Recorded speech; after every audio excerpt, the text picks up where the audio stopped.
أعوذ بالله السميع العليم من الشيطان الرجيم. بسم الله الرحمن الرحيم. Assalamualaikum warahmatullahi ta'ala wabarakatuh. Kepada semua muslimin-muslimat yang dirahmati oleh Allah Subhanahu wa ta'ala. Mudah-mudahan pada pagi yang mulia ini Allah panjangkan lagi umur kita. Mudah-mudahan pada pagi ini Allah memberkati majlis kita pada pagi yang mulia ini. InsyaAllah. Alhamdulillah, Alhamdulillah, Alhamdulillahi Rabbil Alamin. Wassalatu wassalamu ala ashrafil anbiya'i wal mursalin wa ala alihi wa sahbihi ajma'in. Rabbi shrah li sadri wa yassir li amri wahlul 'uqdatan min lisani yafqahu qawli. Rabbi zidni ilman warzuqni fahman. Rabbi yassir wa la tu'assir, Rabbi yassir wa la tu'assir, Rabbi yassir wa la tu'assir, wa bil khairi ya karim, wa la hawla wa la quwwata illa billahil aliyyil azim. Asyhadu an la ilaha illallah wahdahu la syarika lah, lahul mulku wa lahul hamdu wa huwa ala kulli syai'in qadir. Allahumma salli ala sayyidina Muhammadin wa ala alihi wa sahbihi ajma'in. Sebelum kita mulakan majlis kita pada pagi yang mulia ini, marilah sama-sama kita mulakan majlis kita dengan umul kitab Al-Fatihah, serta kita sedekahkan Al-Fatihah ini kepada muslimin muslimat yang telah mendahului kita. Tidak lupa kepada ayahanda tercinta saya, Haji Azmi bin Ma'zin, yang meninggal disebabkan COVID. Dan kita tidak lupa juga kepada Nabi Muhammad SAW, sahabat baginda, keluarga baginda amnya. Al-Fatihah. A'udzubillahi minasyaitonirrajim. Bismillahirrahmanirrahim. Alhamdulillahi rabbil alamin.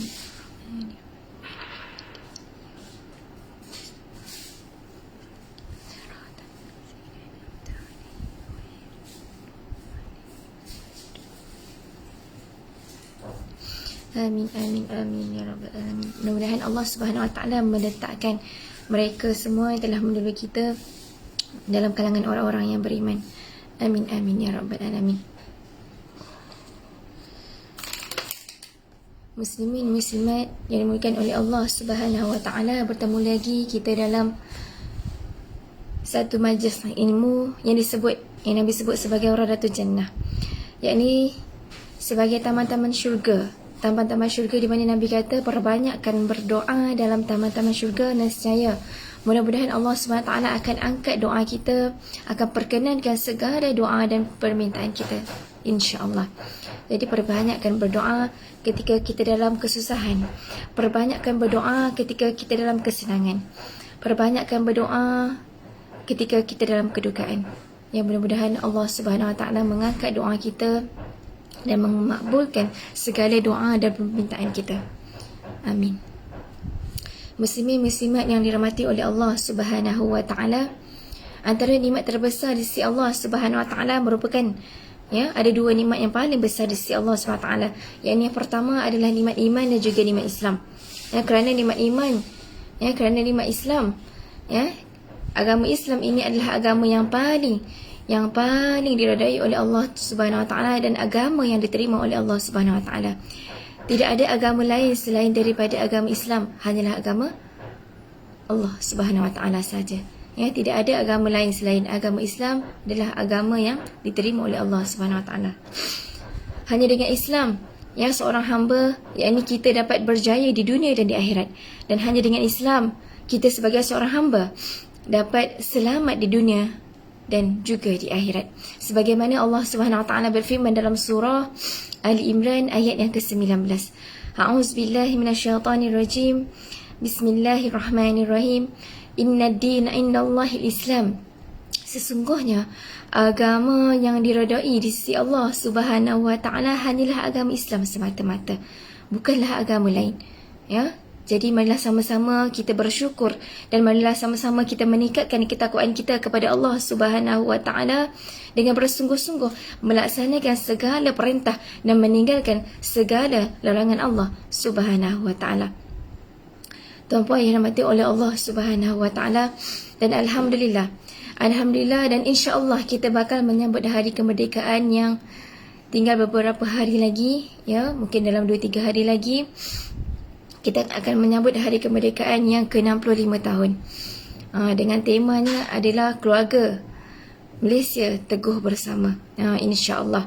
Dan kaitan dengan tajuk kita hari ini adalah berjaya di dunia, berjaya di akhirat.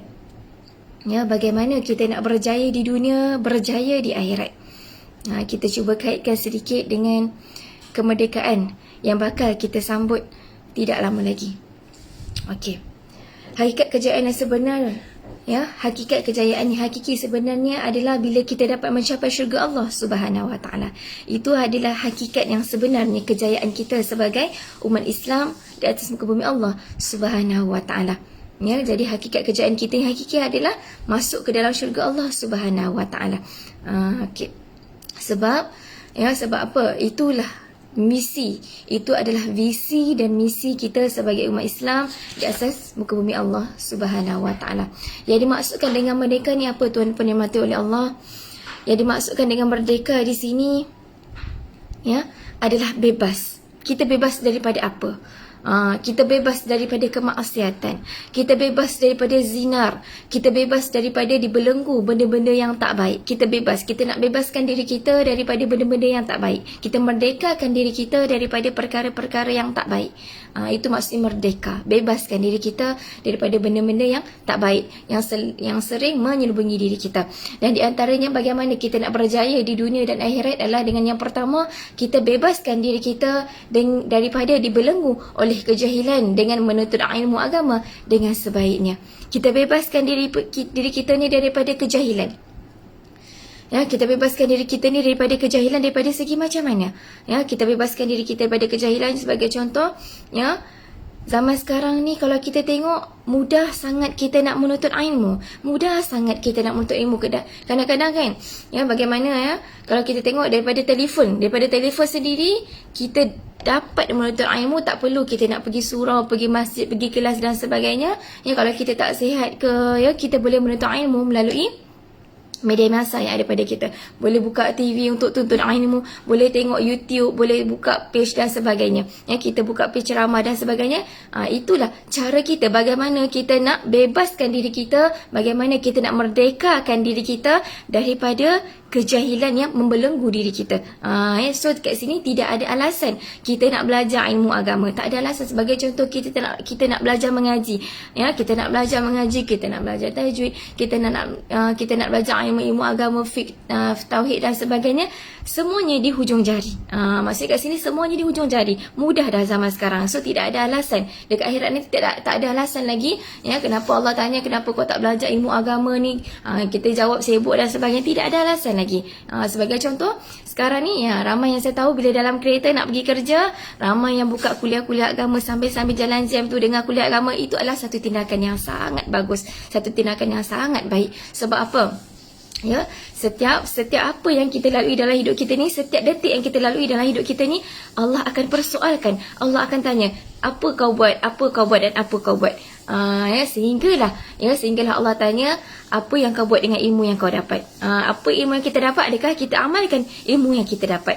Jadi bila kita dah menuntut ilmu, ya, kita dah bebaskan diri kita daripada kejahilan, maka laksanakan ilmu yang kita dapat. Jangan bila kita dapat suatu ilmu hanya di atas kertas semata-mata, tidak. Kalau boleh bila kita dapat satu ilmu, kita sampaikan kepada orang lain. Sebab di akhirat nanti akan ditanya juga, apakah ilmu yang kau buat tu, adakah kau sampaikan kepada orang lain? Sebab itu satu tanggungjawab kita. Dan satu tanggungjawab saya adalah bila saya dapat ilmu, saya menuntut ilmu, jadi tugas saya, amanah saya yang Allah berikan kepada saya untuk saya sampaikan kepada muslimin dan muslimat yang dirahmati oleh Allah Subhanahu Wa Taala. Jadi bila kita dah dapat ilmu, kita dah dengar ilmu, maka sampaikanlah kepada orang lain. Kalau bukan daripada segi percakapan, maka boleh daripada segi penulisan dan sebagainya. Ya, okey. Maksud di sini yang pertama, bebaskan diri kita daripada dibelenggu kejahilan daripada dengan menuntut ilmu agama dengan sebaiknya. Okey. Kemudian yang kedua, bebaskan, merdekakan diri kita daripada maksiat, kemaksiatan dan meninggalkan dosa-dosa kecil dan dosa-dosa besar. Allahu Akbar. Ya, bebaskan diri kita, ya, merdekakan diri kita daripada melakukan dosa-dosa kecil dan dosa-dosa besar. Ya, kemungkinan kita pernah melakukan kemaksiatan, kemungkinan kita pernah melakukan zina dan sebagainya. Bebaskan diri kita daripada benda-benda yang tak baik. Merdekakan diri kita daripada benda-benda yang tak baik. Okey, sebagai contoh, sebagai contoh bila kita ni, kita ni lambat untuk tunaikan solat sebagai contoh. Jadi kita bebaskan diri kita, kita bebaskan diri kita, kita merdekakan diri kita daripada akhlak-akhlak yang tak baik macam tu. Kita awalkan solat. Yang mana sering solat, maka percepatkan solat. Yang mana tengok orang tak solat tu, kita ubah dia, kita nasihatkan dia. Maksud kat sini, hari demi hari kita perbaiki diri kita, kita bebaskan diri kita daripada benda-benda yang tak baik. Kita bebaskan diri kita daripada dibelenggu oleh satu kejahilan. Dan kita bebaskan diri kita daripada kemaksiatan, daripada zina dan sebagainya. Kalau kita tahu bahawasanya zina ini banyak. Sebagaimana Nabi kata, zina ni banyak sebenarnya. Di antaranya, zina apa? Zina mata, zina telinga, zina mulut, zina kaki, zina tangan dan sebagainya, zina hati dan sebagainya. Bagaimana? Cuba bagi contoh, bagaimana mulut kita boleh berzina? Dengan cara apa? Dengan cara kita memfitnah orang lain, dengan cara kita cakap buruk orang lain, dengan cara kita cakap belakang, dengan cara apa?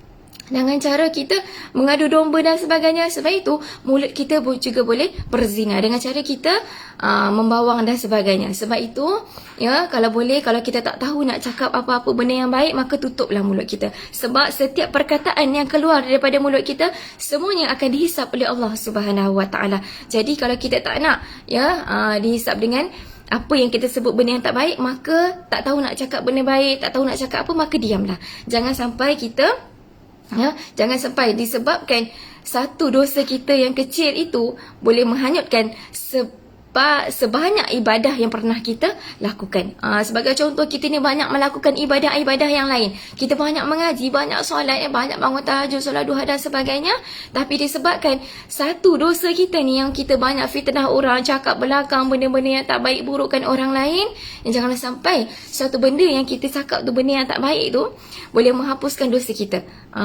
Kalau boleh, bila kita dah buat banyak ibadah, maka jagalah ibadah kita. Jangan sebab disebabkan satu dosa yang kecil akan menghapuskan segala ibadah yang lain. Allah Akbar, sayang, 1000 kali sayang, di mana kita ni banyak buat ibadah yang lain, suka tolong orang, sedekah dan sebagainya.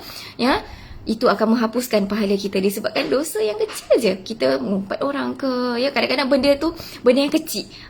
Sebab tu saya suka ingatkan, kadang-kadang kita rasa benda tu kecil je, alah mengata dia, lepas tu minta maaf. No, tidak. Dosa kita dengan Allah, maka kita kena mohon dengan Allah. Tapi bila dosa kita dengan manusia, maka kita perlu mohon ampun dengan manusia. Selagi dia tak ampunkan kita di akhirat nanti, merangkaklah kita mencari dia. Allahu Akbar. Itu yang kedua. Kemudian yang ketiga, bebaskan diri kita ataupun merdekakan diri kita daripada api neraka dengan ketaatan kepada Allah Subhanahu Wa Taala. Bagaimana kita nak bebaskan diri kita? Bagaimana kita nak merdekakan diri kita daripada azab api neraka?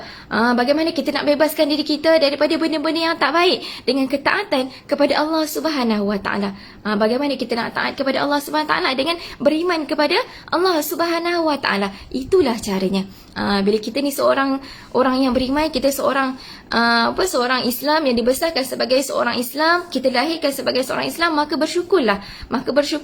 Maka dengan bagaimana kita nak menjadi hamba Allah yang taat dengan beriman kepada Allah Subhanahu Wa Taala. Kat sini adalah dengan cara apa? Melakukan segala yang Allah suruh dan meninggalkan segala larangan Allah Subhanahu Wa Taala. Jadi insya-Allah hari ini kita akan mengupas satu persatu surah Al-Mu'minun ayat 1 hingga 10. Satu persatu surah Al-Mu'minun ayat 1 hingga 10 kita akan kupas satu persatu. Yang pertama, A'udzubillahi minasyaitonirrajim. Bismillahirrahmanirrahim. Qad aflahal mu'minun. Qad aflahal mu'minun. Kita tengok kat sini, kenapa saya nak kupas satu persatu surah Al-Mu'minun kat sini adalah tentang apa? Tentang bagaimana kita nak berjaya di dunia dan di akhirat. Bagaimana kita nak berjaya di dunia dan akhirat ni? Kita tengok ayat yang pertama, Qad aflahal mu'minun. Yang pertama ini menegaskan kepada kita bahawasanya Allah SWT berfirman, sesungguhnya berjayalah orang-orang yang beriman, yang bertakwa kepada Allah Subhanahu Wa Taala. Maka berjayalah orang yang beriman. Orang yang beriman ni apa? Orang yang beriman ni dia apa?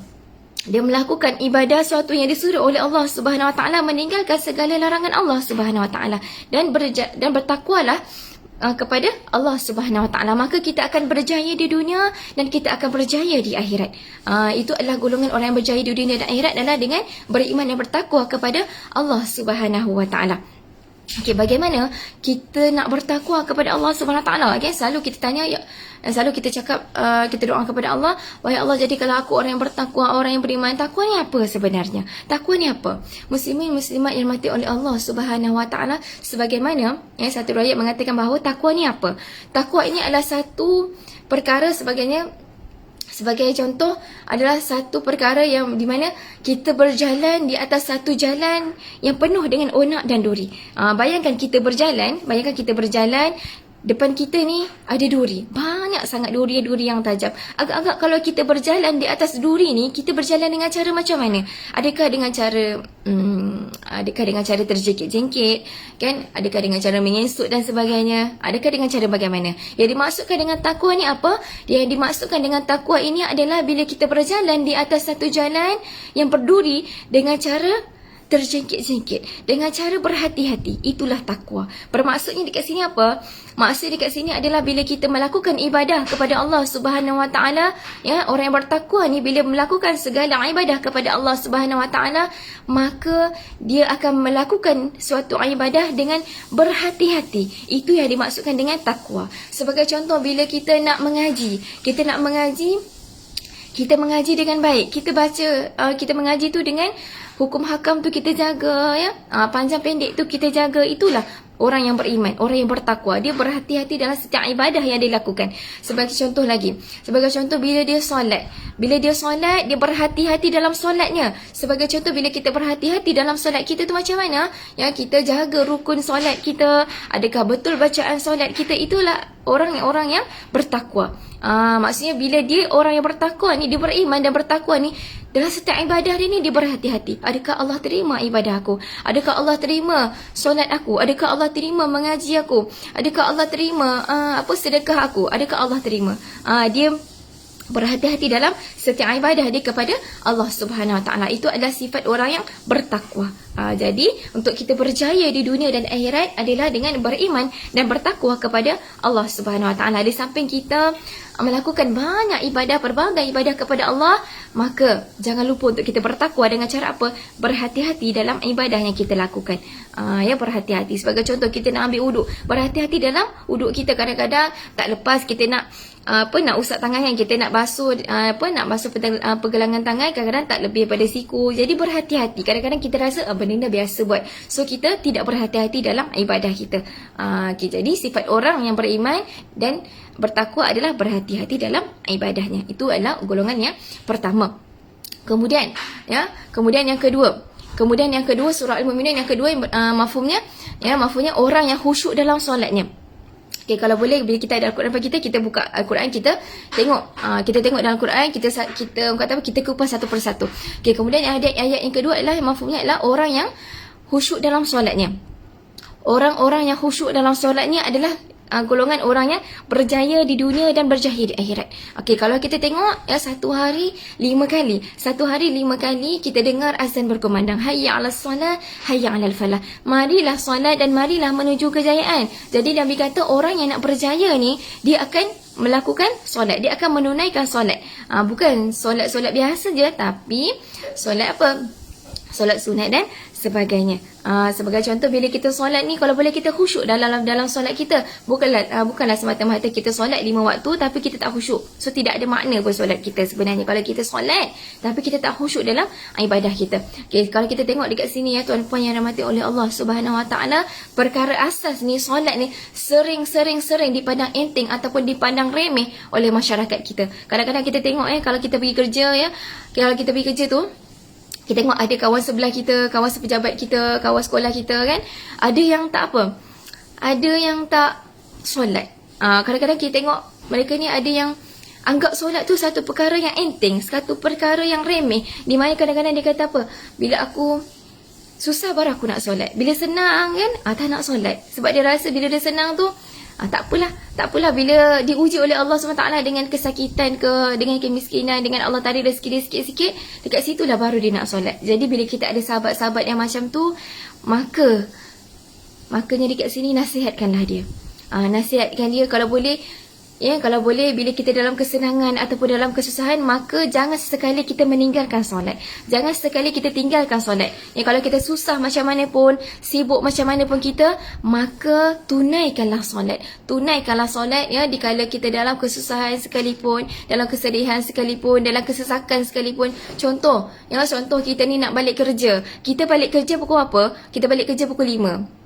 Kan kita balik kerja pukul 5. Kadang-kadang ada yang kita tengok bila balik kerja tu, dia tak nak solat dulu. Kalau boleh dia balik rumah baru nak solat. Tapi dah sampai rumah pukul apa? Pukul 7. Pukul 7 suku baru nak solat. Allahu Akbar. Kalau boleh kita percepatkan solat kita, kita perbaiki solat kita. Sebab bagaimana Nabi kata, orang yang perbaiki solat dia, maka ibaratnya dia perbaiki kehidupan dia di dunia dan di akhirat. Maka kalau kita baiki solat kita, kita khusyuk dalam solat kita, insya-Allah, yakinlah bahawasanya bila kita jaga Allah, maka Allah akan jaga kita. Bila kita jaga Allah, maka Allah jaga dunia dan akhirat kita. Sebab itu bila kita jaga solat kita, kita khusyuk dalam solat kita, maka Allah akan perbaiki kehidupan kita dengan baik.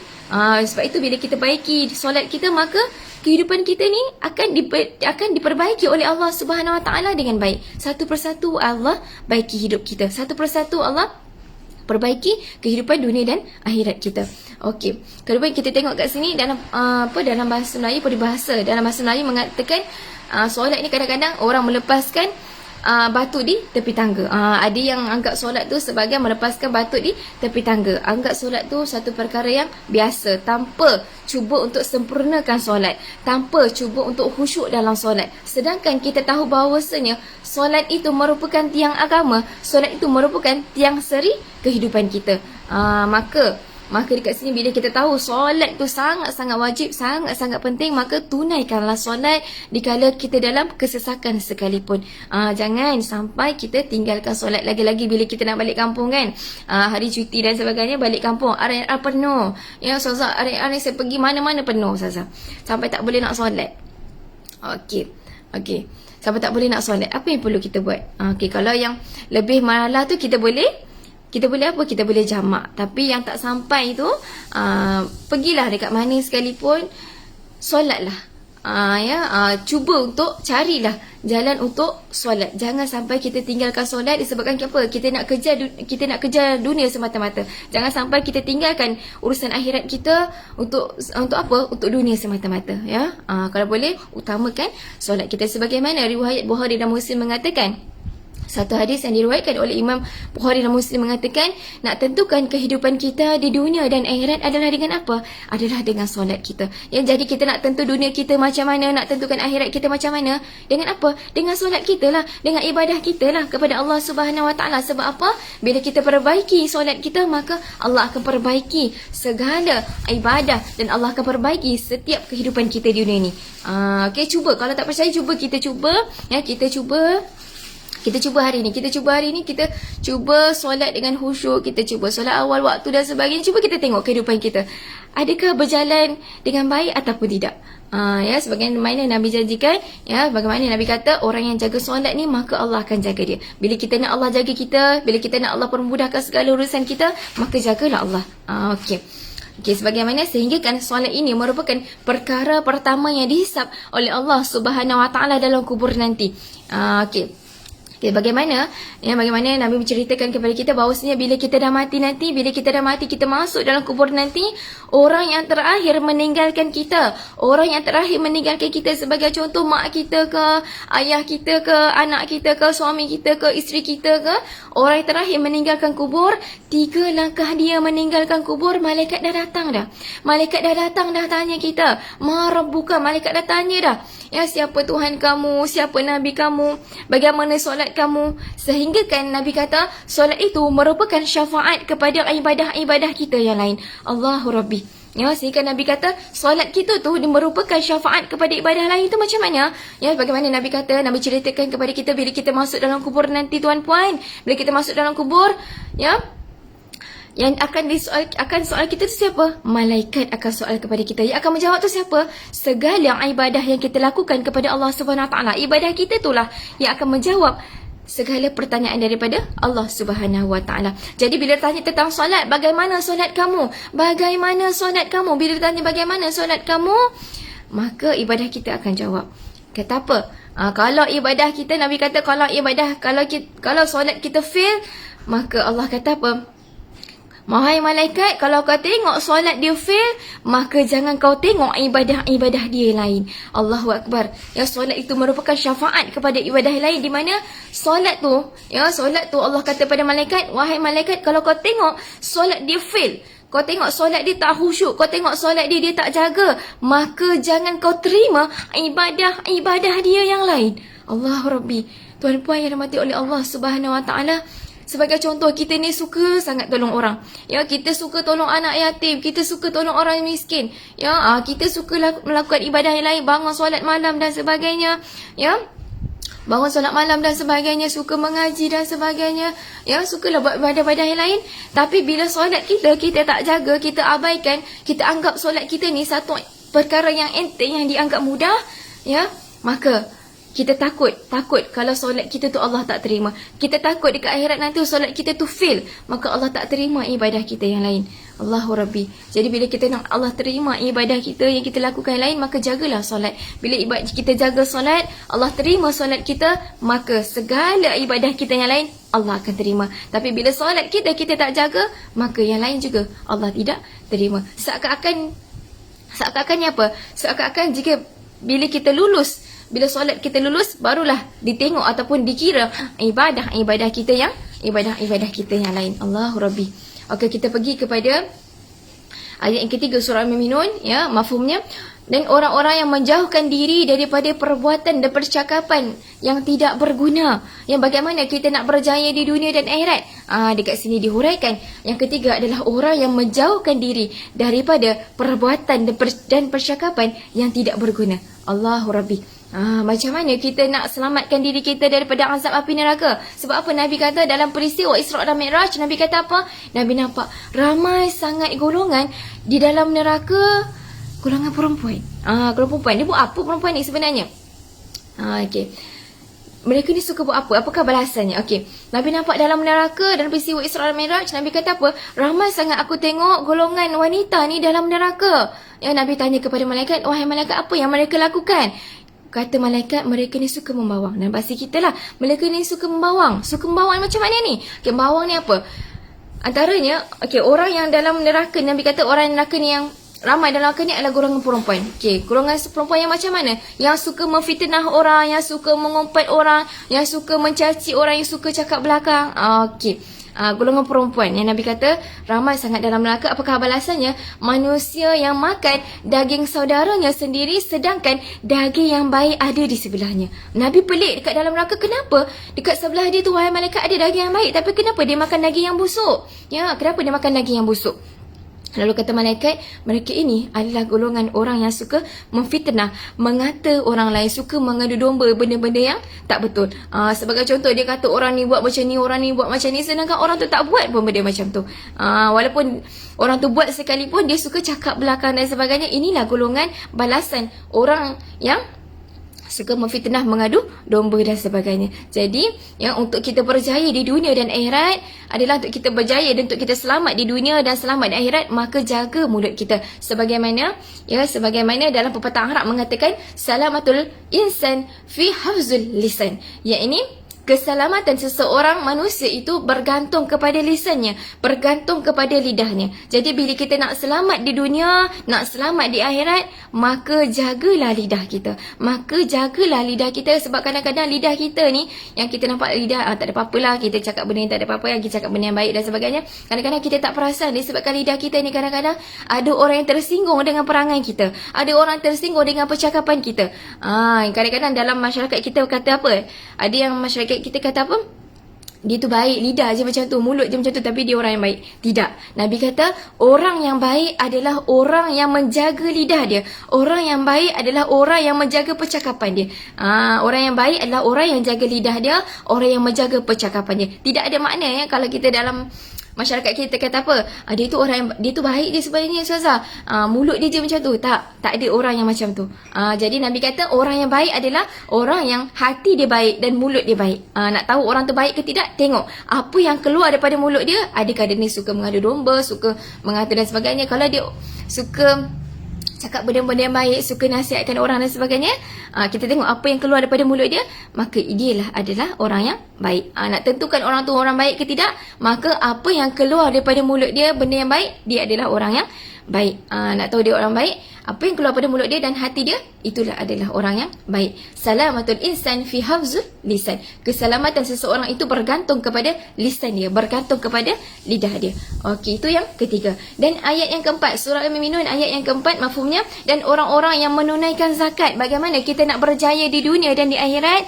Dengan cara apa? Dengan cara apa bila kita nak berjaya di dunia dan di akhirat? Kita nak selamat di dunia dan akhirat adalah dengan cara apa? Dengan cara menunaikan zakat, dengan cara menunaikan hak Allah, dengan cara menunaikan hak manusia. Bagaimana saya nak tunaikan hak Allah, hak manusia ni Ustazah? Dengan cara apa? Dengan cara menunaikan zakat. Kalau kita tengok dalam rukun Islam, zakat ni nombor berapa? Nombor 3. Zakat ni nombor 3 dalam rukun Islam. Kalau kita tengok zakat ni ada berapa? Ada banyak mana Ustazah? Okey. Ada yang tanya saya, Ustazah, saya ni banyak harta, banyak emas, banyak apa kata, yalah banyak kan, banyak dia punya pendapatan dan sebagainya. Okey, macam mana saya nak bayar zakat saya berapa dan sebagainya? Okey, kalau kita tak tahu nak keluarkan zakat kita berapa, kita tak tahu, kita ada emas kan, kita tak tahu nak bayar zakat emas kita berapa dan sebagainya, cara dia macam mana? Cara dia, kita bawa harta kita tu pergi dekat pusat zakat, nanti mereka akan timbang. Mereka akan kira-kira dan sebagainya. Okey, ada sejumlah yang perlu dibayar. Okey, itu adalah hak orang lain, bukan hak kita. Sebab itu setiap rezeki yang ada pada kita, bukan setiap rezeki yang ada pada kita tu semua milik kita, bukan. Setiap rezeki yang ada pada kita tu ada hak orang lain sebenarnya. Itulah dikatakan dalam Islam zakat. Zakat yang perlu kita tunaikan, hak Allah dan juga hak manusia lain, hak orang lain.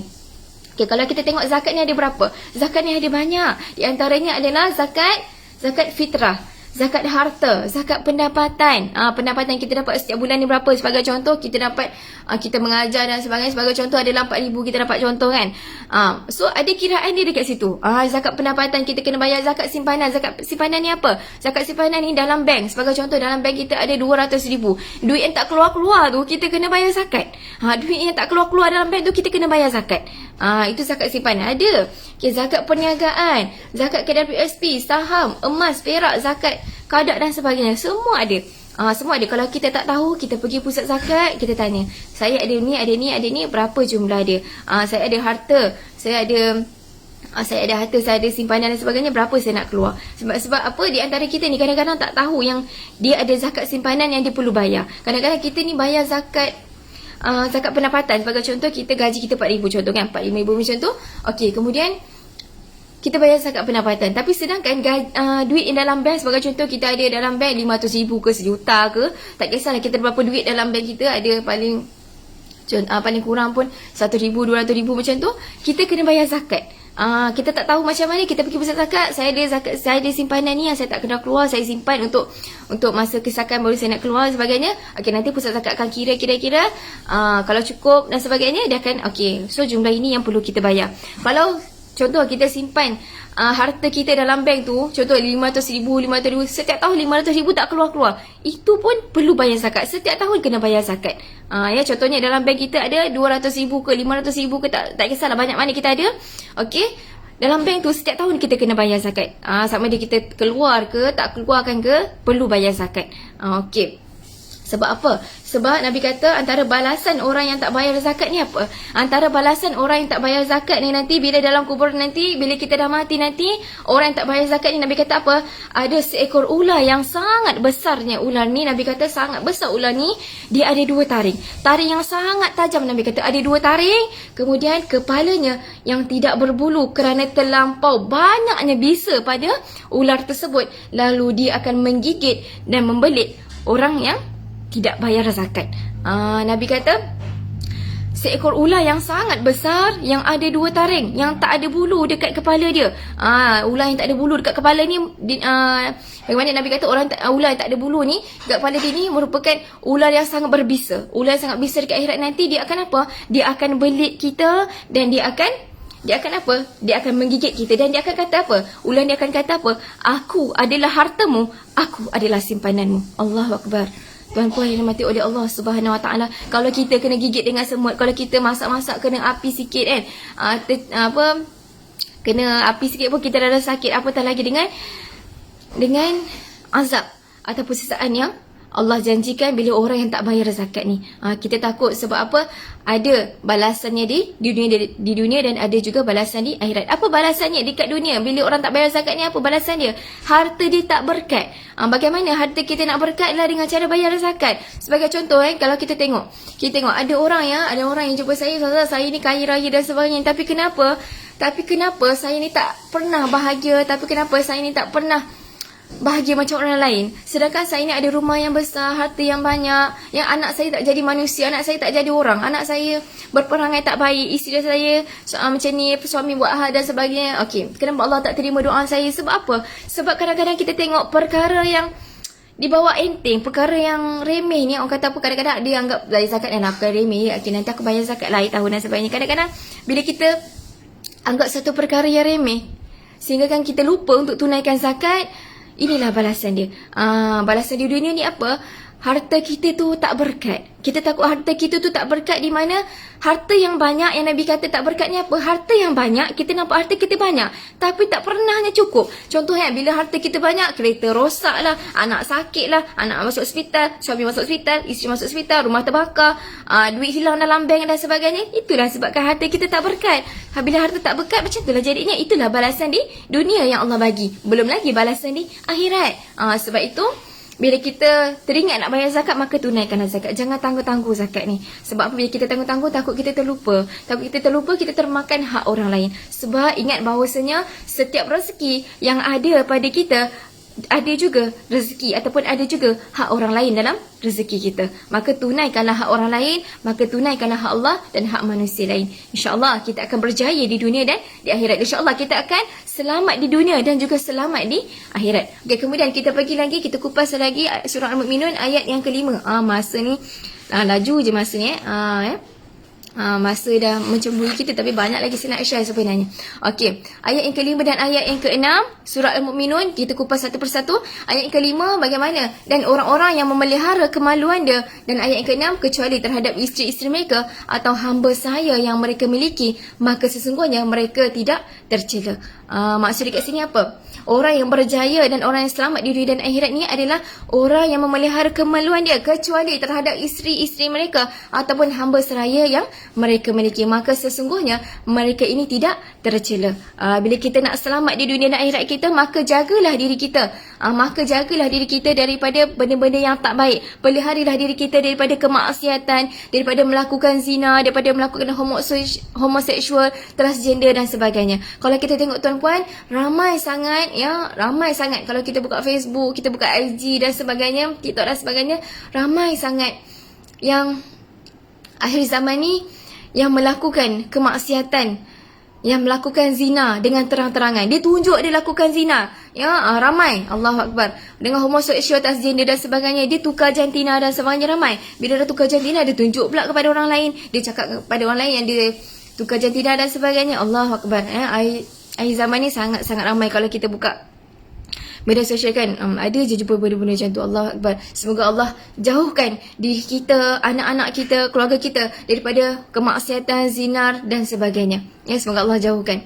Dan kemudian kita teruskan lagi dengan surah Al-Mu'minun ayat yang ke-7, mafhumnya, tetapi barang siapa yang mencari selain daripada itu, mereka itulah orang yang melampaui batas. Dan barang siapa yang mencari selain daripada Allah Subhanahu wa taala, maka mereka itulah orang yang melampaui batas, maka dia akan ditempatkan dalam neraka Jahannam. Maka setiap kehidupan kita, setiap apa yang kita nak lakukan, maka utamakanlah Allah. Carilah Allah dalam setiap ibadah kita. Utamakan Allah dalam setiap ibadah kita. Maka insya-Allah kita tergolong dalam orang-orang yang beriman dan bertakwa kepada Allah Subhanahu wa taala.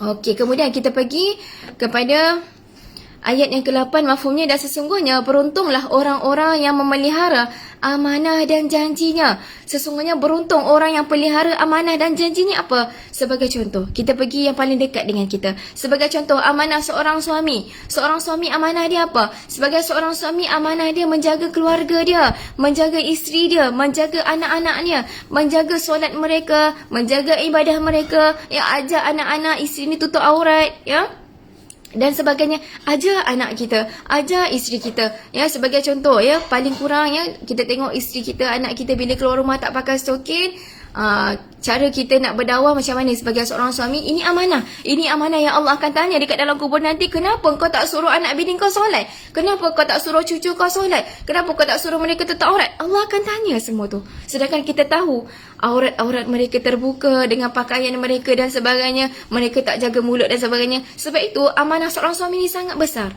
Ya, tanggungjawab seorang suami ni sangat besar. Kena jaga bini, kena jaga anak-anak dia, ya, kena jaga keturunan dia dan sebagainya. Kena jaga. Bagi contoh, kalau dia tengok isteri dia ni suka membawang, dia kena nasihatkan. Dia kena ubah isteri ni supaya tinggalkan sifat yang tak baik yang ada pada isteri dia, yang ada pada anak dia. Sebagai contoh, bila keluar rumah tak tutup aurat, seorang suami ni amanah dia, tugas dia, perlu apa? Perlu nasihatkan, perlu tegur isteri dan anak-anak dia.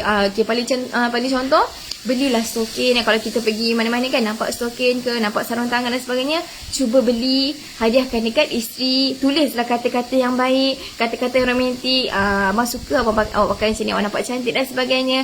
Tulislah ayat-ayat yang baik, kita hadiahkan dekat anak kita, dekat isteri kita. Mudah-mudahan itu suatu ibadah kita, itu suatu, orang kata apa, itu satu kita punya satu usaha kita, di mana bila kita buat, mudah-mudahan bila kita buat tu, mana tahu hidayah Allah nak bagi kepada isteri dan anak kita, maka mereka berubah. Mereka tutup aurat daripada sikit demi sedikit. Kita tengok pakaian mereka ni ketat.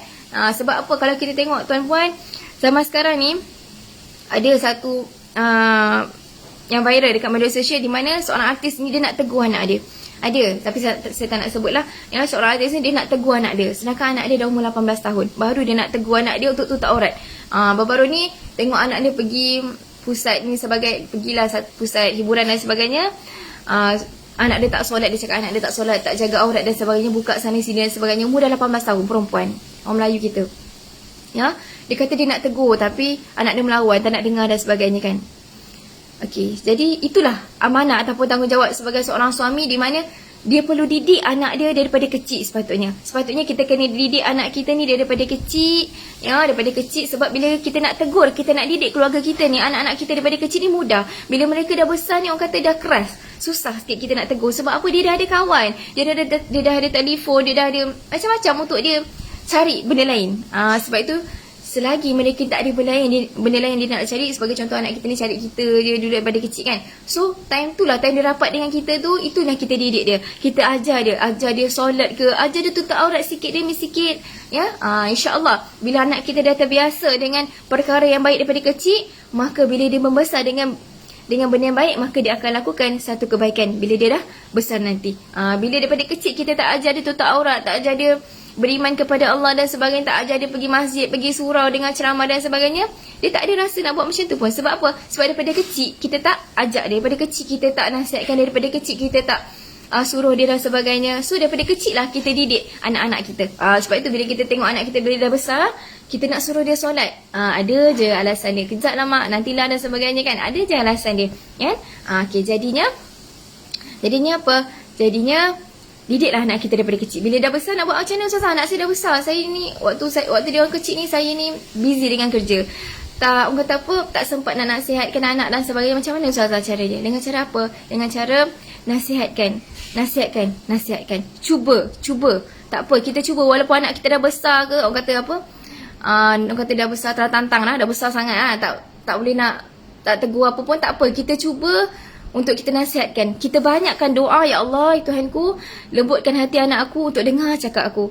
Sebagai contoh, bila kita masak kan, seorang isteri ni bila masak dekat rumah, seorang ibu bila masak dekat rumah, banyakkan baca Ya Latif, Ya Latif. Ya Latif tu apa? Ya Latif tu Ya Allah yang Maha Lembut, Ya Allah yang Maha Lembut, Ya Latif, Latif. Bila kita masak nasi, kita masak, tak kisahlah kita masak apa sekalipun, bila kita masak dan sebagainya, kita gaul lauk ke apa kan, baca Ya Latif tu, selawat Allahumma salli ala sayyidina Muhammad, baca Ya Latif, Ya Latif, dengan niat apa? Dengan niat Ya Allah Tuhanku, lembutkanlah hati anakku untuk dengar cakap, Ya Allah lembutkanlah hati suami aku untuk sayang aku dan sebagainya. Kita baca ayat-ayat tu, mudah-mudahan bila mereka makan tu, dengan kita gunakan ayat Allah Subhanahu Wa Taala, mudah-mudahan hati mereka akan lembut, akan dengar cakap kita, akan dengar cakap kita. Jadi perbanyakkan dengan zikir Ya Latif dalam masakan kita, banyakkan berselawat dalam masakan kita. Mudah-mudahan itulah cara kita nak ubah anak-anak kita, ya. Di samping kita tegur mereka dengan cara apa?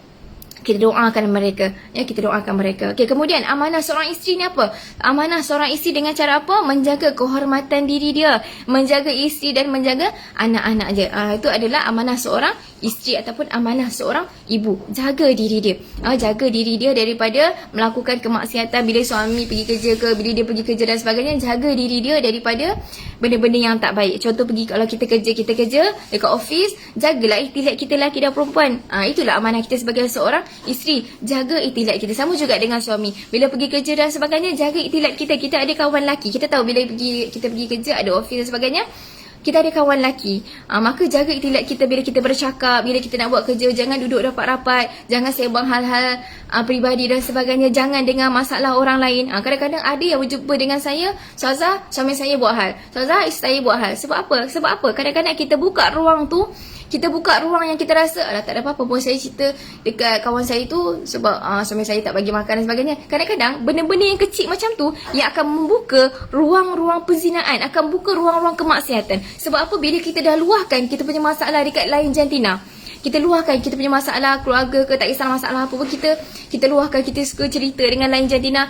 Kadang-kadang bila kita luahkan tu, dia akan rasa apa? Oh, akulah tempat dia luah. Tiba-tiba akan buka lah pintu hati dan sebagainya. Sebab itu, jangan sampai kita nak meluahkan masalah kita kepada orang lain. Sebab itu tanggungjawab suami dan isteri ni, kalau boleh, ya, sebelum masuk tidur, kalau ada benda yang tak puas hati dan sebagainya, cakap sebelum tidur. Luahkan kepada pasangan kita sebelum tidur. Sebab apa? Kalau kita tak luahkan ataupun pasangan kita tak nak dengar apa yang kita cakap, sebab itulah terbukanya pintu-pintu penzinaan, kemaksiatan tu. Sebab apa? Sebab pasangan saya ni, Ustazah, dia tak nak dengar apa saya ceritakan. Dia tak nak dengar masalah saya. Dia tak nak ni, dia tak nak. Saya carilah tempat lain, tempat orang nak dengar luahan saya.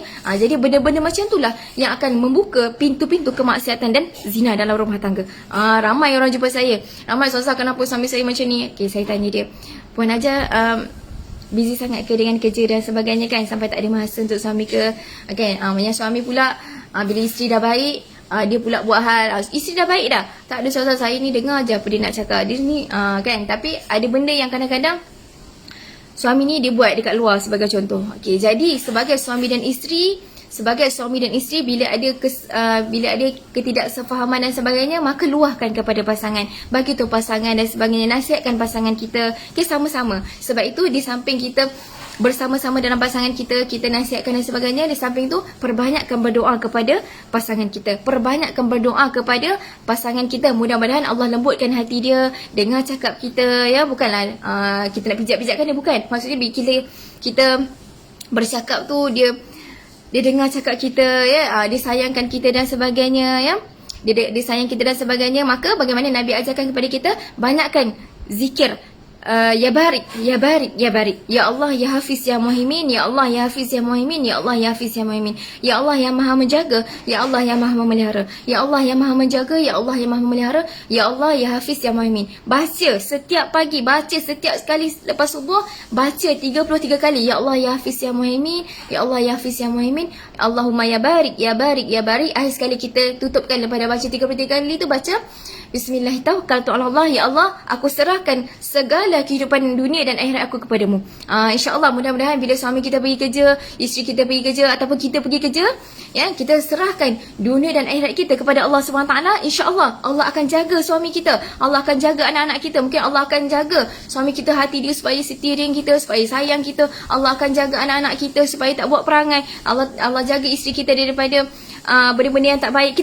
Kita minta pada Allah. Kita minta pada Allah. Di samping kita nasihatkan, kita banyakkan berdoa kepada Allah Subhanahu Wa Taala, dan mudah-mudahan Allah Subhanahu Wa Taala selamatkan kita dan bagi kita kebahagiaan di dunia dan di akhirat. So, masa pun telah mencemburu kita, sebenarnya banyak lagi saya nak share, insya-Allah. Dan kita akan sambung pada masa dan waktu yang akan datang, insya-Allah, ya, insya-Allah.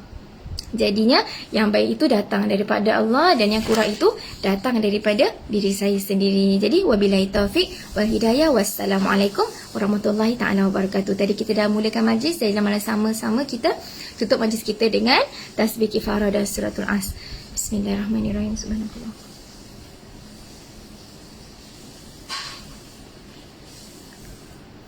Amin, amin, amin ya rabbal alamin. Okey, terima kasih yang sentiasa follow ceramah saya setiap minggu.